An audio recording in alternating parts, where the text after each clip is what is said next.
కోట నిర్మాణాన్ని తెలంగాణ చరిత్రలో సుస్థిర స్థానాన్ని కలిగి ఉన్న కాకతీయ వంశానికి చెందిన చక్రవర్తి గణపతి దేవుడు 1199వ సంవత్సరంలో ప్రారంభించగా ఆయన కుమార్తె రాణి రుద్రమదేవి పూర్తి చేశారు. ఈ కోట అనేక చరిత్రాత్మక కట్టడాలు, అద్భుత శిల్పకళా సంపదకు నిలయం. కాకతీయ కీర్తి తోరణాలు, స్వయంభూ శివాలయం, ఏకశిలా గుట్ట, గుండు చెరువు, కుష్మహల్ తదితర ధర్మనీయ ప్రాంతాలు ఇక్కడ ఉన్నాయి. చరిత్ర ప్రకారం ఈ కోటకు 3 ప్రాకారాలు ఉన్నాయి.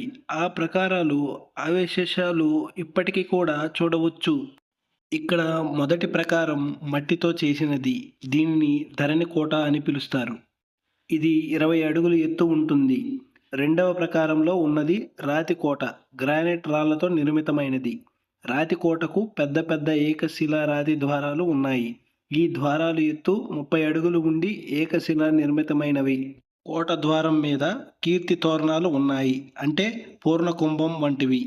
ఈ కీర్తి తోరణాలు ఇప్పటి తెలంగాణ రాష్ట్ర అధికారిక చిహ్నంగా ఉన్నాయి.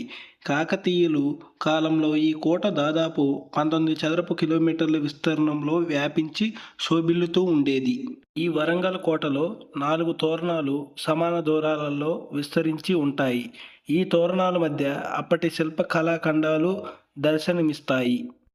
ఈ ఓరుగల్లు కోటలోని మహత్తర కట్టడాల్లో స్వయంభు దేవాలయము ఒకటి. క్రీస్తు శక 1162లో గణపతి దేవ చక్రవర్తి ఈ ఆలయాన్ని నిర్మించారు. భూభాగం నుంచి పుష్పక ఆకారం, పైకప్పు నక్షత్రప ఆకారం పోలినట్టు రాతితో నిర్మించబడింది ఈ ఆలయం. గర్భగుడిలోని శివలింగం ఇతర దేవాలయాల్లోని శివలింగాల కన్నా భిన్నంగా ఉంటుంది. ఖండములై పడి ఉన్న చతుర్ముఖ లింగము ఈ ఆలయంలో మూల విరాట్. ఇది భూమికి అతి తక్కువ ఎత్తులో ఉండి పానమట్టం గుండ్రంగా ఉంటుంది. దక్షిణ ద్వారం వద్ద గల వీరభద్రస్వామి విగ్రహం ఆకర్షణంగా నిలుస్తుంది. ఆలయంలో ఓ పక్క శ్రీ సీతారామ లక్ష్మణ ఆంజనేయ స్వామి విగ్రహాలు దర్శనమిస్తాయి. ఏటా శివరాత్రి మహోత్సవం సందర్భంగా నగరం నలుమూలల నుంచే కాక ఇతర ప్రాంతాల నుంచి భక్తులు అశేషంగా తరలివచ్చి ప్రత్యేక పూజలు నిర్వహిస్తారు. ప్రతి సోమవారం రుద్రాభిషేకం, అర్చనలు, కర్పూర హారతులు జరుగుతాయి. శ్రీరామనవమి రోజు సీతారాముల కళ్యాణం కూడా అంగరంగ వైభవంగా నిర్వహించబడుతుంది. ఈ ఓరుగల్లు కోటలో నందీశ్వరి విగ్రహం కూడా ఇక్కడ నెలకొల్పారు. క్రీస్తు శక 1310లో మాలిక్ కపూర్ నెలల తరబడి కోటను ముట్టడి చేసి మట్టి గోడను ధ్వంసం చేశాడు. లోపల రాతి గోడను ఛేదించలేక కోట బయట గ్రామాలను నాశనం చేసి అమాయక ప్రజలను వధించటం మొదలుపెట్టగా ప్రతాపరుద్రుడు సంధి చేసుకొని ఎనలేని సంపదను 20,000 గుర్రాలు, 100 ఏనుగులు, కోహినూరు వజ్రము అప్పగించాడు. రాక్ గార్డెన్ ఈ వరంగల్ పోర్టు ఆలయానికి దగ్గరగా ఉన్నది మరియు విశ్రాంతి స్థలం కోసం చూసే అనేక సందర్శకులను ఆకర్షిస్తుంది. జింక, జిరాఫీలు, సింహాలు మరియు లేడీ యొక్క రాతి నిర్మాణాలు ఇంకా అనేకమైనవి రాక్ గార్డెన్లో చూడవచ్చు. శిల్పాలు జీవనశైలి, వారి వ్యాపార శైలి ప్రతిబింబించే కట్టడాలు ఇంకొక నిదర్శనం. వివిధ రకాల గులాబీలు, లిల్లీస్ మరియు ఇతర పూల చెట్లు కూడా ఈ తోటలో ఉన్నాయి. పిల్లలకు ఆటల మైదానాలు ఉన్నాయి మరియు ఇక్కడ సాయంకాలాలు విపరీతమైన నగర జనసందోహం పర్యాటకులతో నిండి ఉంటుంది. ప్రకృతి ఆసక్తి ఉన్నవారు లేదా విశ్రాంతి తీసుకునేవారు తప్పనిసరిగా ఈ అందమైన ప్రకృతి సౌందర్యాన్ని ఆస్వాదించాలని కోరుకుంటారు. ఈ వరంగల్ పోర్టుకు దగ్గరలో పాకాల సరస్సు ఉంది. కాకతీయ రాజు గణపతి దేవుడు 1213 ఏడీలో నిర్మించారని భావిస్తున్నారు. సరస్సు 30 చదరపు కిలోమీటర్ల ప్రాంతాన్ని కలిగి ఉంటుంది.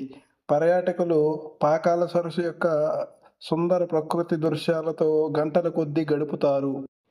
ఇది కొండ ప్రాంతం, దట్టమైన అడవుల మధ్యలో ఉంది మరియు ఇక్కడికి సంవత్సరం పొడవునా వేల కొద్ది ప్రజలు వినోద స్థలంగా సందర్శిస్తారు.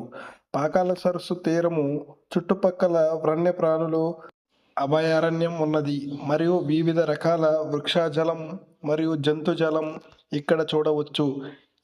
ఈ అభయారణ్యంలో చిరుత పులులు, మానిటర్ బల్లులు మొసళ్ళు, ఎలుగుబంట్లు, కొండచిలువలు మరియు తోడేళ్లు వంటి జంతువులు పర్యాటకుల కన్నుల విందు చేస్తాయి. ఈ వరంగల్ ఫోర్టులో అనేక శిల్పాలు, గుర్రం బొమ్మలు, ఏనుగు బొమ్మలు, అనేక పురాతనమైన విగ్రహాలు ఇక్కడ చూడవచ్చు. ఈ వరంగల్ కోటలో 4 అలంకారమైన ద్వారాలు ఉన్నాయి. ఇవి వాస్తవానికి ధ్వంసమైన గొప్ప శివాలయానికి ద్వారాలను ఏర్పరుస్తాయి. వీటిని కాకతీయ కళాతోరణం లేదా వరంగల్ గేట్లు అంటారు. ఈ తోరణం దాదాపు 12వ శతాబ్దంలో కాకతీయ సామ్రాజ్య పాలనలో నిర్మించబడింది. ఈ కోట వరంగల్ రైల్వే స్టేషను 2 కిలోమీటర్ల దూరంలోను, హనుమకొండ నుండి 12 కిలోమీటర్ల దూరంలోనూ ఉంది. ఇప్పుడు వరంగల్ కోట అవశేషాలు మాత్రమే కనిపిస్తాయి.